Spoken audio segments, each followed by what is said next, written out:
Hi, welcome back. I'm Victoria with another practice of rest and relaxation. So for today's practice, I have two pillows of varying heights. The other thing that might be useful in alternative to two pillows is some folded up blankets, and I have a chair. The other alternative to a chair might be a wall, but it requires a little bit more flexibility. Or if you prefer, you could also use a sofa. You could lie on the floor and then have what I will show you, your legs and your feet on the seat of a sofa. So what we're going to do today is this. Again, you might want to press pause, set yourself up in a place where you have a chair, two pillows, something warm. I don't think you want to be lying directly on the floor because it can get quite cold.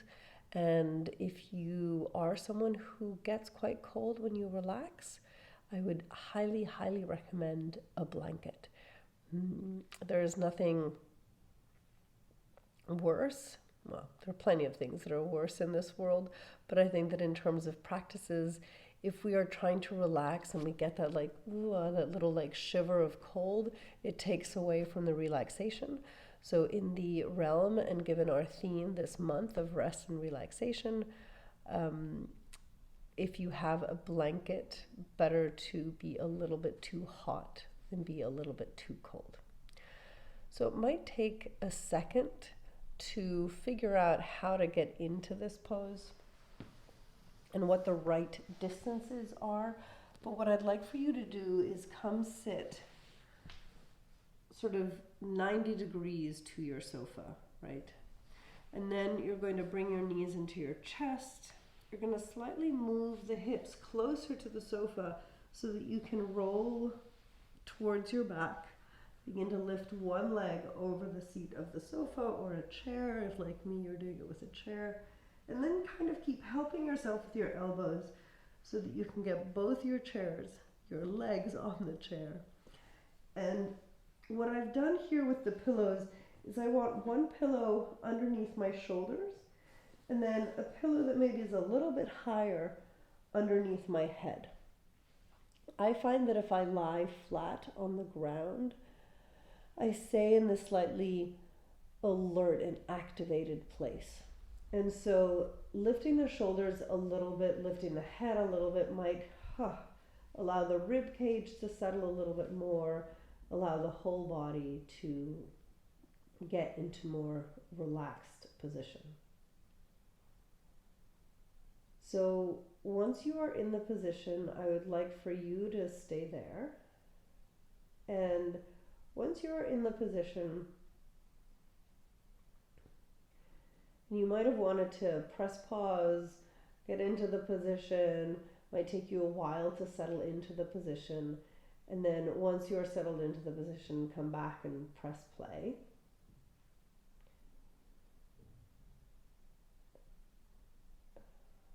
And do your check-in from here. So can you tune in to what you are feeling in the body,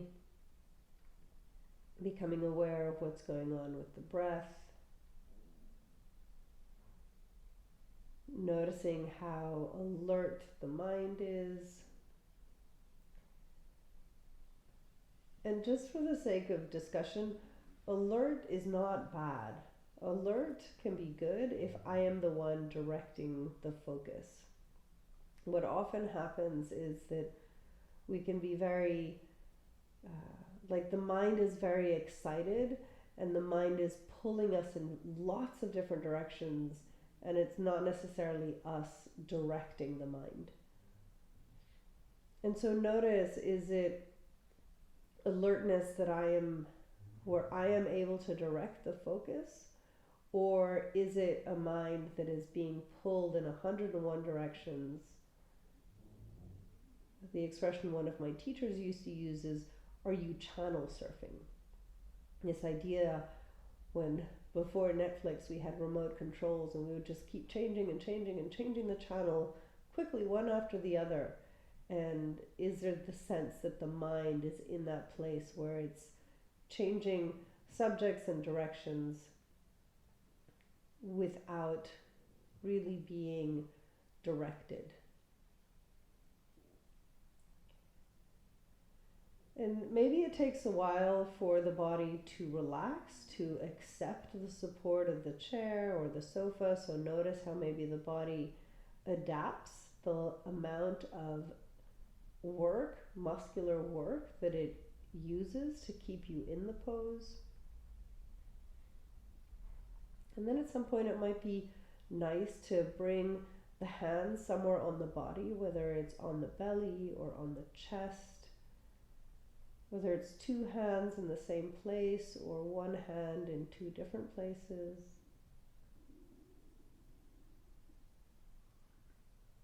And I don't know if the microphone picked that up, but my stomach, my digestive organs seem to be gurgling. I'm taking that as a good sign that slowly the body is moving towards a parasympathetic response.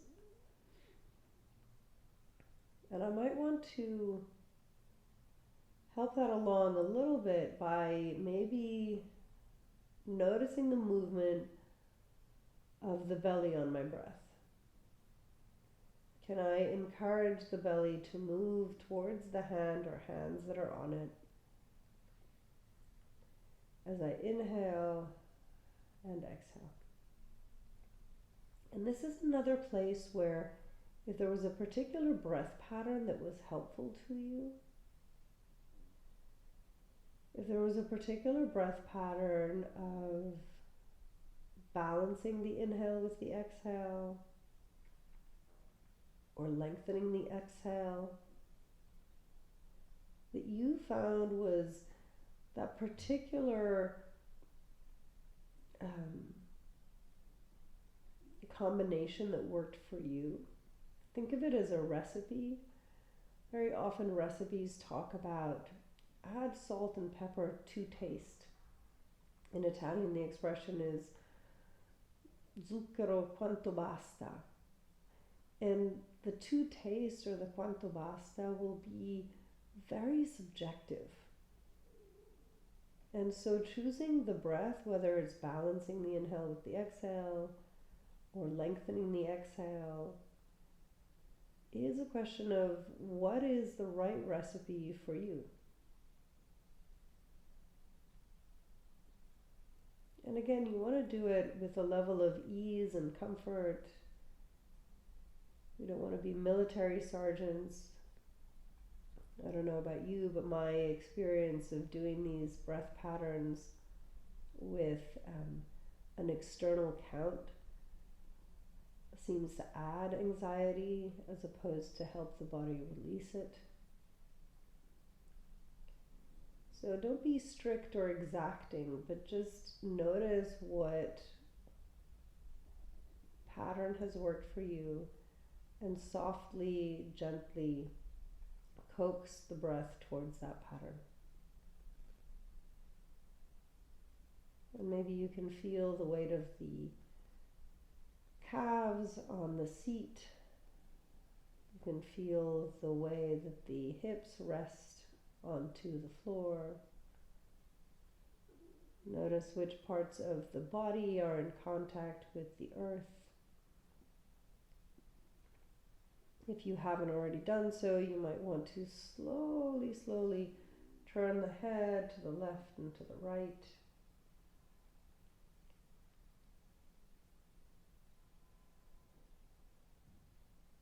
Maybe the jaw has found enough support that it can begin to release any excess effort.